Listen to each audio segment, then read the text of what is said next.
All right, guys. Today is August 10th, 2026. Back with another workshop today. And this one is kind of going to be a little bit of improv with myself, coupled with this article that I found from Abstract Music.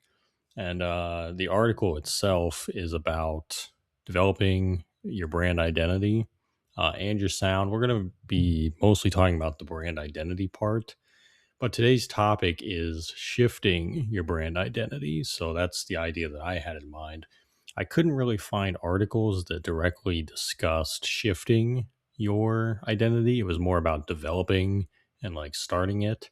So what I think I'm going to do is just cover the main points, not even go into this whole in depth of all this stuff, but just cover these four main points, maybe talk about these quick tips at the end, but kind of read them to you and then relate them in a way that makes sense for shifting your brand instead of developing it.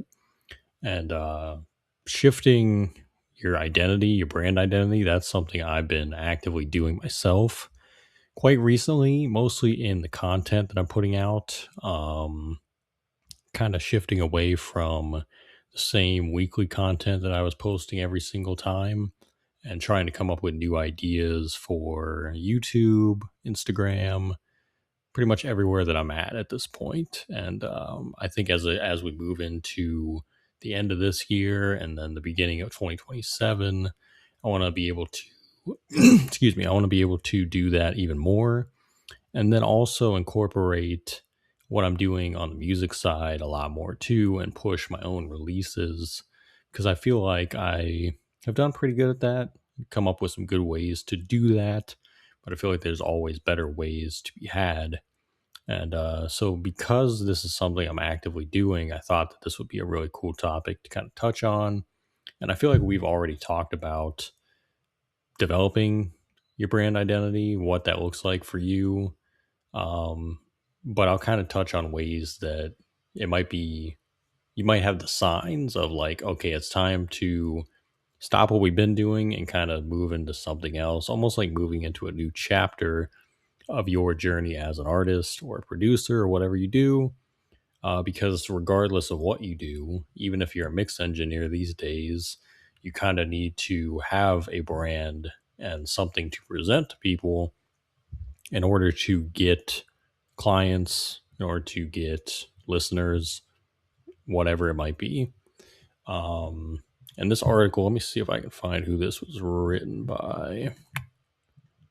They don't have a writer listed, but it says four thoughts for me. So whoever me is, this is their article. Number one, like I said, we're not going to read all this stuff, but number one, stop referencing other songs and other producers. We've had a full workshop, I know for sure, on reference tracks, the ability to pull them into the DAW, especially as a producer. You know, it's great for comparison. It's great when you start. Um, I don't do it all the time personally.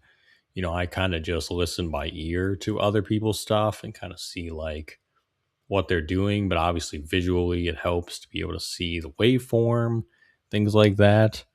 Um, but I think, you know, doing it too much can kind of get gratuitous. It can kind of affect your work in a certain way. And so, how I think this would relate to shifting away from that, I think it's just identifying that maybe your stuff is starting to sound too much like the references you're pulling from or the music that you're listening to. I think I have to do that a lot with my influences because I have my full playlist on Apple Music. I'm listening to different producers all the time. I feel like I'm listening to more producers now than artists. And I do it to, you know, study the way that they put tracks together, but I'm usually not like pulling them into the DAW most of the time. It's more just like, let me listen to what textures they're using, how they're mixing, how they're EQing, things of that nature. But even I have to sit down with myself when I make something and say, okay, did I make this for me? Did I make this, you know, as myself? Or was I trying to chase that song that I heard a week ago? Was I trying to recreate that song that I heard And then luckily, I don't catch myself doing it that much. I don't really even think I know of an instance in recent memory where I did that. But early on, for sure, I feel like I was trying to mimic the styles of other people. And I know I was doing it all in the wrong way too, because I was really just crowding the songs with way too much stuff. Um, but when I realized that you could scale it back and just utilize a few sounds that are the right sounds, that's where things start to get good. But I think that's something that, if you notice yourself doing that, just identify the problem and figure out how you can kind of shift away from doing that. But I would always recommend listening to others' music. We just talked about this, I think, a couple weeks ago about how you should always be a fan of other people's stuff, but just know where the line is, draw the line in the sand of, appreciating other people's work versus straight up mimicking or trying to emulate them in that way. So, number two, define what you want to be remembered by. And to me, this is a good one to touch on for the shifting of your style and your identity. Where how you begin your career, you might have different goals at the beginning for how you want to be remembered. Um, I don't really remember personally what I thought 10 years ago, like how I wanted to be remembered. All I know is that my goals and trajectory and all that sort of thing has changed dramatically in 10 years. So I can safely say that, you know, I changed that because of, a lot of different things, life factors, reality check. I used to think that it was going to be super easy to just get like big, get a big name, get a bunch of fans, but like I didn't understand the inner workings of how long this can take to do all this sort of thing. Um, but as far as like how I want to be remembered, I think I've always wanted to just leave a positive impact on people. So I think that is always kind of stuck, and I think that is the real reason that I do what I do. So I don't think that will ever change. And I think if it ever did change, like if the reasoning changed, I would be, I would probably have to address that too. Like I would probably have to like sit myself down and say like, why do you feel this way? And maybe it'll be something better. Maybe it would be something still constructive. But I think if you lose that real root, that real purpose, then that's questionable for sure. But for you, I mean, this could be different for you. Maybe you want to be remembered for having I don't know, the catchiest choruses out of any artist that your fans listen to. Maybe you want to be remembered for live performing and the shows you put on. And I don't know. I mean, the possibilities are endless. But I think this goes into your why, your real reasoning for making music. So you got to figure out what that is and just identify it. But it can change. I mean, over time, if you're in this long enough, your real reason for wanting to be remembered could change, or you might not want to be remembered at all. Maybe you just make music because you love doing it and you don't really care if anybody else remembers what you do. And that is a bit of myself too, because honestly, I just do this stuff because I love doing it. Like, there's no, if there is no legacy, then there is no legacy. Like, I enjoyed the time, I enjoyed making music. So that's all I can ask for. Number three, develop your sound, design, and composition skills.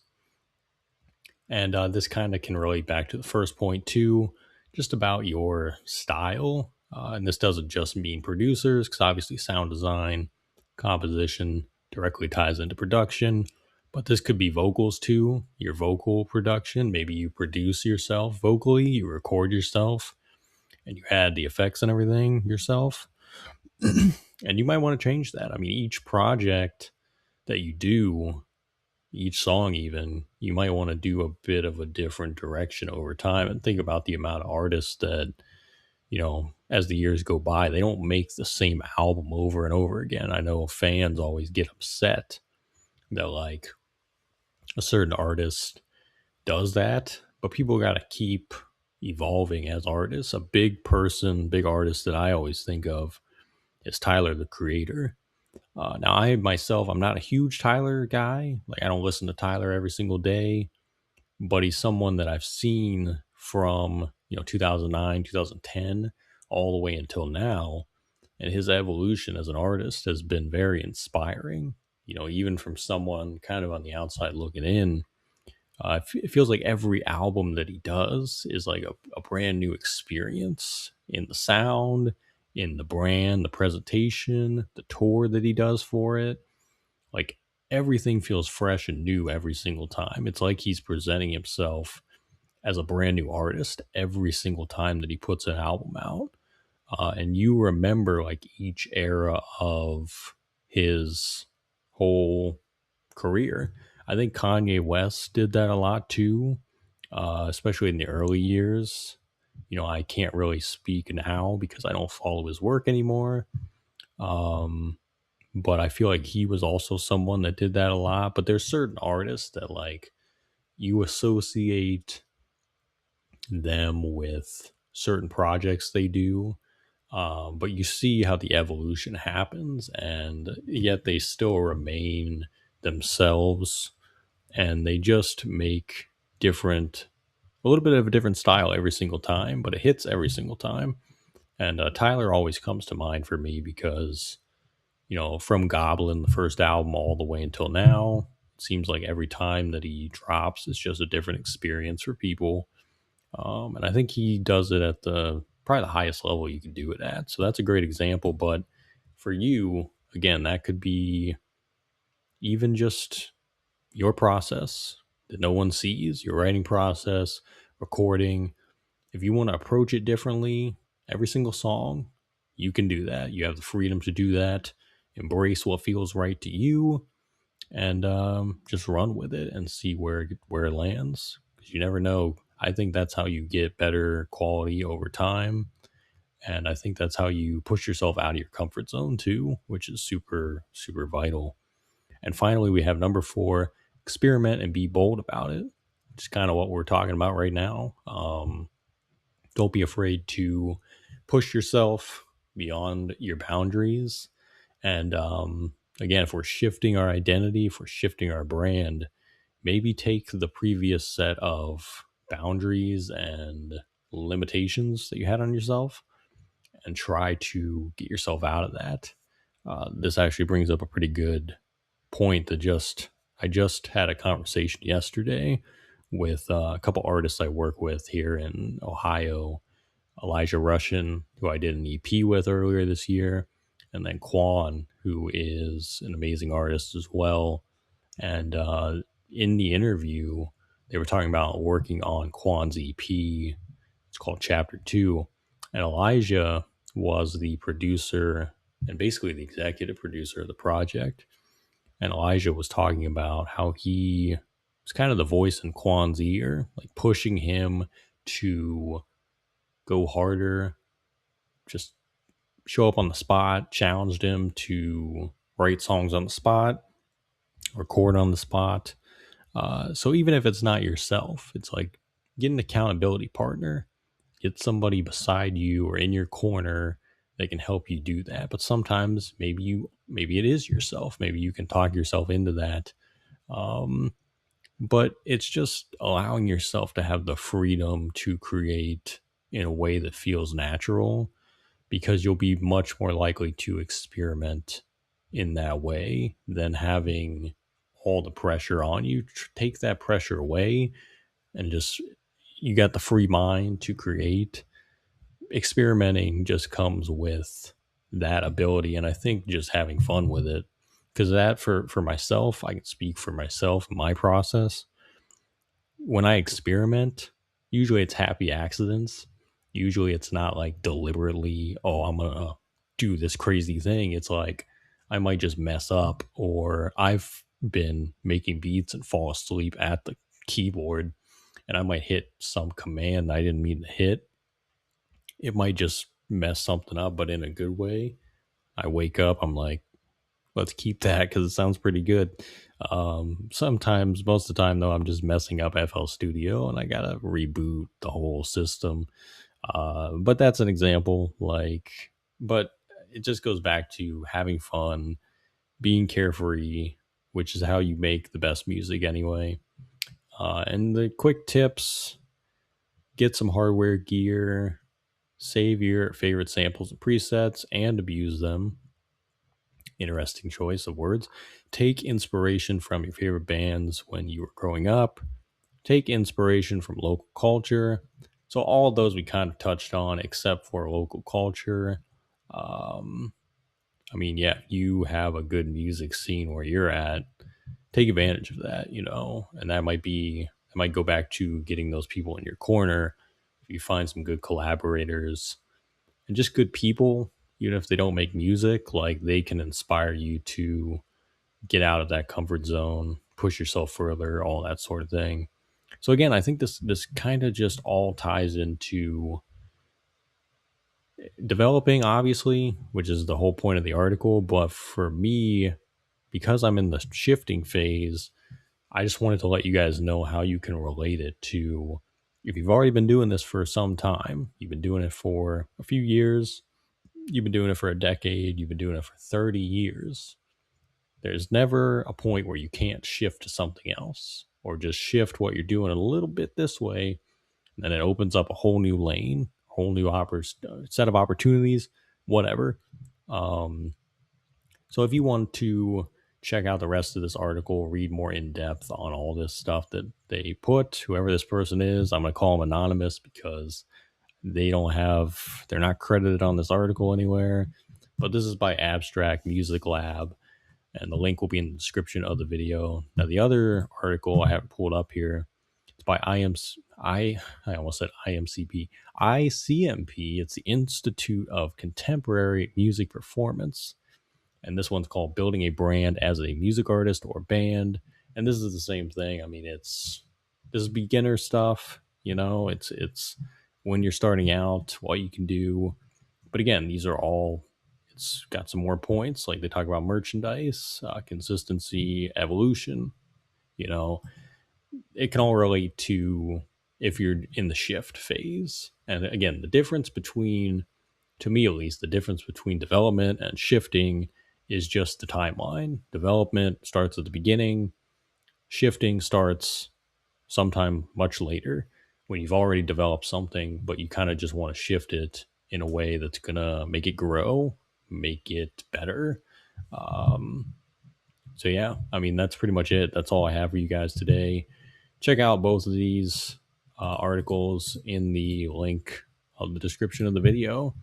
And I will be gone on a trip next week, so I know I'm not going to be doing one then. I don't know if I'll be back the following week, but stay tuned for the next one. It might be in September. Not really sure yet. But thanks as always for watching. Stay safe, stay positive out there, all that good stuff. See you guys in a few weeks. Till then, take care.